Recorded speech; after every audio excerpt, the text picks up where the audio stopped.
Hello friends, I'll now discuss question number 8 and 9 of the topic light, reflection and refraction. School exams के point of view से ये questions बहुत important हैं, आप ध्यान से फॉलो कीजिएगा. Name the type of the mirror used in the following situations. तो हमें 3 सिचुएशंस दी हुई हैं, वन बाय वन हम इनको डिस्कस करेंगे. Headlights of a car. तो कार की हेडलाइट्स में हम कॉनकेव मिरर यूज करते हैं और जो बल्ब होता है उसको उस मिरर के प्रिंसिपल फोकस पे हम प्लेस कर देते हैं. उसकी मदद से हमें एक पैरेलल बीम ऑफ लाइट मिलती है जो कि काफी स्ट्रॉन्ग कॉन्सेंट्रेटेड लाइट होती है and it reaches a far distance. तो काफी दूर तक लाइट रेज ट्रेवल करती हैं and it gives us a powerful and parallel beam. इसको डायग्राम की मदद से मैं समझा देता हूं. यहाँ पे ये मैंने एक कॉनकेव मिरर बनाया है और उसका फोकस है. तो बल्ब जो है उसको हम फोकस पे प्लेस करते हैं. तो बल्ब से जो लाइट रेज निकलेंगी मिरर की तरफ, क्योंकि वो फोकस से पास कर रही हैं, they will emerge parallel to the principal axis.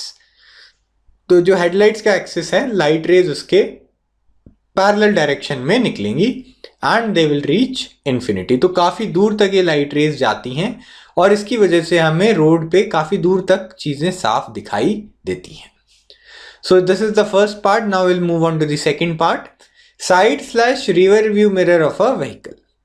तो अब मिरर के जो आपके व्हीकल के जो मिरर्स होते हैं उसमें हम कॉन्वेक्स मिरर्स यूज करते हैं, क्योंकि कॉन्वेक्स मिरर से बनने वाली इमेज इरेक्ट होती है और डिमिनिश्ड होती है.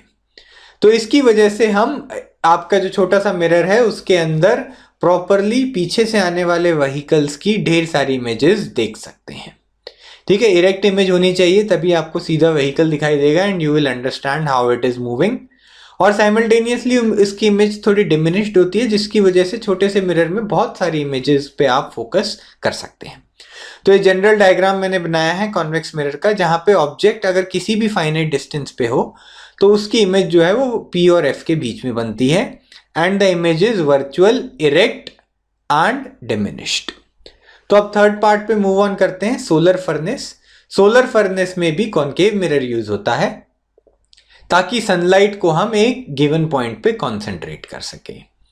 तो एक गिवन पॉइंट पे जो कि आपका फोकस होता है कॉनकेव मिरर का, वहां पे सारी लाइट रेज कंसंट्रेट हो जाती हैं जिसकी वजह से उस टेम्परेचर पे, उस पॉइंट पे बहुत हाई टेम्परेचर्स ऑब्टेन किए जा सकते हैं.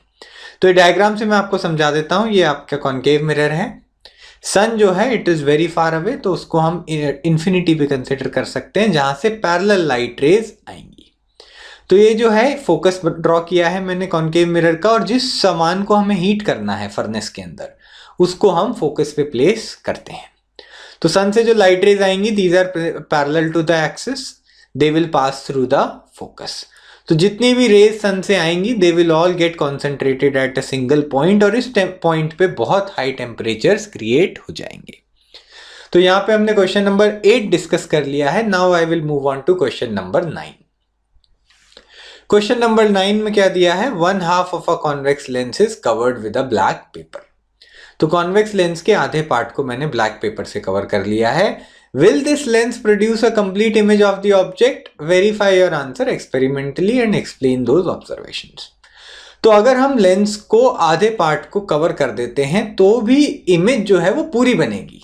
ऐसा नहीं है कि आधी इमेज गायब हो जाएगी, लेकिन उस इमेज की ब्राइटनेस कम हो जाएगी.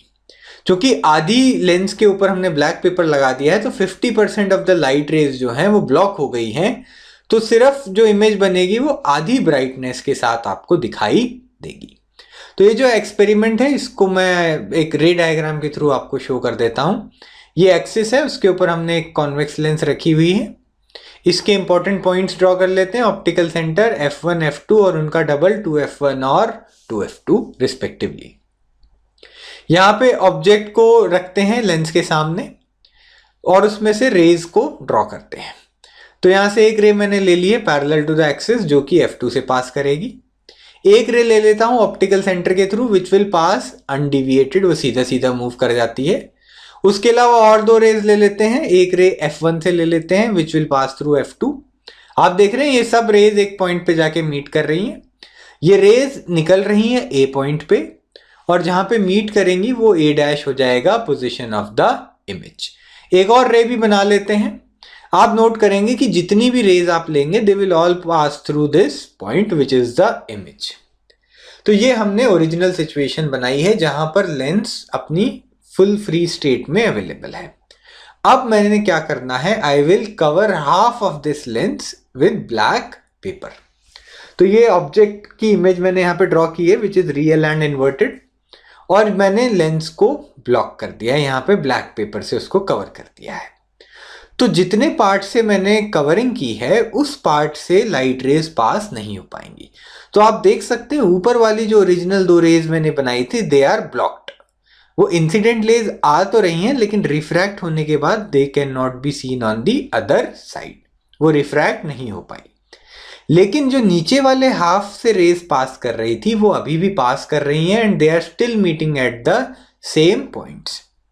तो इसकी वजह से जो ऑब्जेक्ट था ए बी उसकी same image A dash B dash बनेगी। लेकिन अब आप देख सकते हैं ऊपर वाली साइड से जो लाइट रेज थी वो ब्लॉक हो गई हैं, सिर्फ नीचे वाले हाफ से आने वाली बची हुई 50% लाइट रेज ही इमेज बनाएंगी। इस वजह से brightness of the image will decrease. So this was the required discussion. If you have found this video useful, do like it and share it with your friends. Thank you so much for watching.